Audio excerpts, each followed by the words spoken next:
I went out for a walk and finally concluded to stay out till sundown, for going out, I found, was really going in.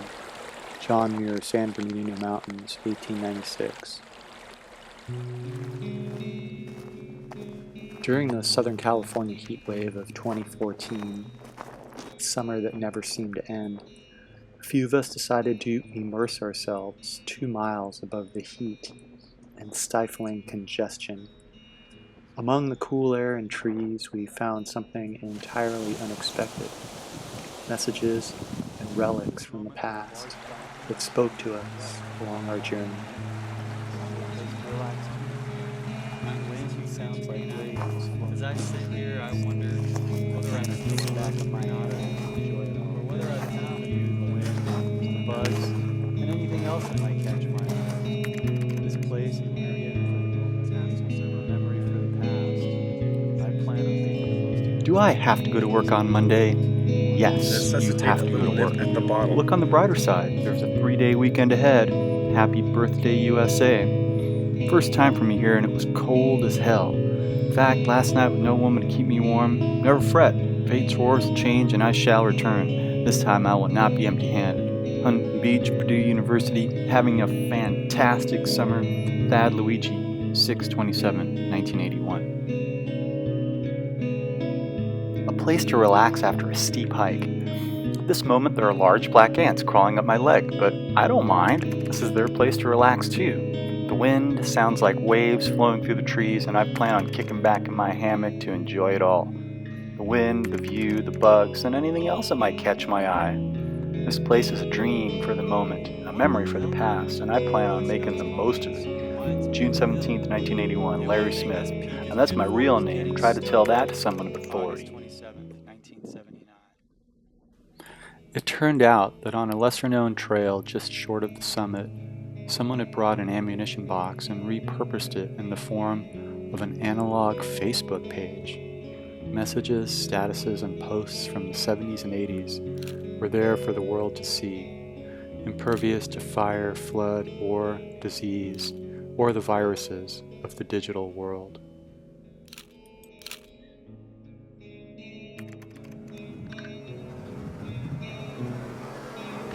September 24th, 1983. What changes in just 2 months? There's a footbridge of sawed-off kitty cats, tree trunks, and dry legs. Weather is great. Here comes summer. What do you want from life? Peace in the Middle East?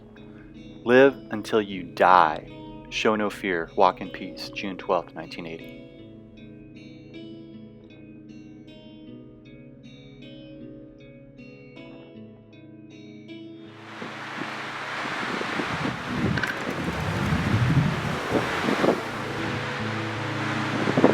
Necessitate a little nip To climb in a the mountain bottle. is to believe in yourself. I wish all who follow to remember this meeting when conquering any mountain.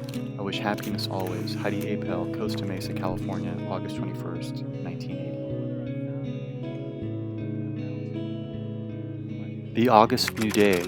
If you reach in the right place, there are all the pliers you need. Christ is an adjective. Remnants of the mastodon's nest are projected through the rays of the waking sun. The energies of this peak stimulate cosmic thought ventilation.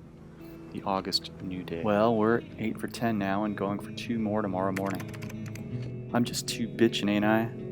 As I sit here, I wonder whether I'm still in love with Renata or whether I found a new love, the mountain. Am I being unfaithful? We'll see when I get home. Dave, August 14th, 1979.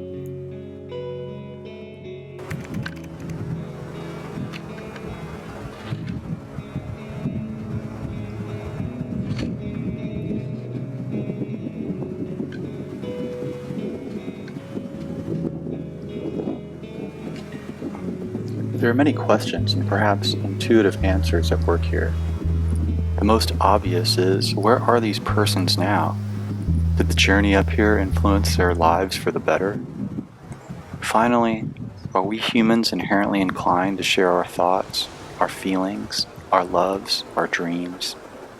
It seems that from the earliest cave paintings to the most banal of social media, there is somehow a continuum of some essential human need at work here, that which is to express, and share. Freedom wings. Lori Harper, weather is of such little consequence to seagulls. They kiss the wind and laugh at rain, while we rush indoors to marvel at their beauty and dream of flight from behind a window pane. Safe, but oh so restless. Security remains the obstacle of all change. Go for it. Katie DeBolt, June 14th, 1986. July 1st, 1980. I feel sorry for this poor mountain. Nobody comes up here on purpose just because there is too much snow on the grayback. Give this poor mountain a break. I'm so happy I'm here with Kim. I love her so much. Christ be with you all. Mark Short, Orange, California. It was a long hike and we still had far to go. So we carefully placed the letters back in their repurposed ammunition box and continued our journey to the summit. Along the way, we encountered the remains of an Air Force plane that crashed during a snowstorm in 1952. What many people do not realize is just how high this mountain is at 11,500 feet. It's the second highest point in California, only to Mount Whitney, which is the highest point in the continental United States. And the plane was just a couple hundred feet short of clearing its peak, and the remains will stay here as a reminder of the unforgiving wilderness of the mountain. Well, my tennis shoes have hiked their last trail. What a way to go. Valley of 1,000 Springs, like a fairyland. It's so beautiful. I wish Brad and Jane were here with me. Elizabeth L. Gaffords, First Lieutenant, United States Air Force, Riverside, California, July 8th, 1980. So neat to see what God has created. I'm thankful for His grace and loving kindness. Jeff Ryan, Carson, California, July 2nd, 1980. On this glorious day of July, we thrill seekers, Jeff, Jerry, and myself, Gary, made it to the top of this peak, July 2nd, 1980. I was here 2 weeks ago to climb Gorgonio. Got 2/3 of the way up and the trail disappeared into a field of snow. The clouds came in and the temperature dropped to 40, and I gave up. It's in the 70s today. What a difference. The beauty is well worth the wait to get here. Fred Mitchell, Orlando, Florida, July 8th, 1980. We spent the night at 10,000 feet, and it was cold as hell. The next morning we reached the summit, far above the clouds where few living things dare to go. Save for sharp rocks and minute flora, no matter your faith or persuasion, there's no denying there's a certain majesty to be had, so far above this mortal world. New Year's Day.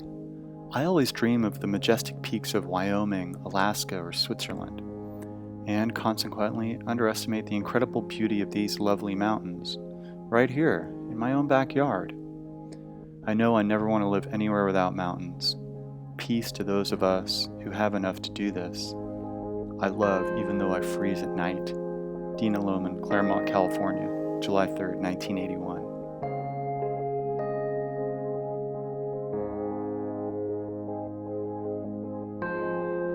Even here at the top of the world, it teems with human artifacts, built out of the only available material, granite.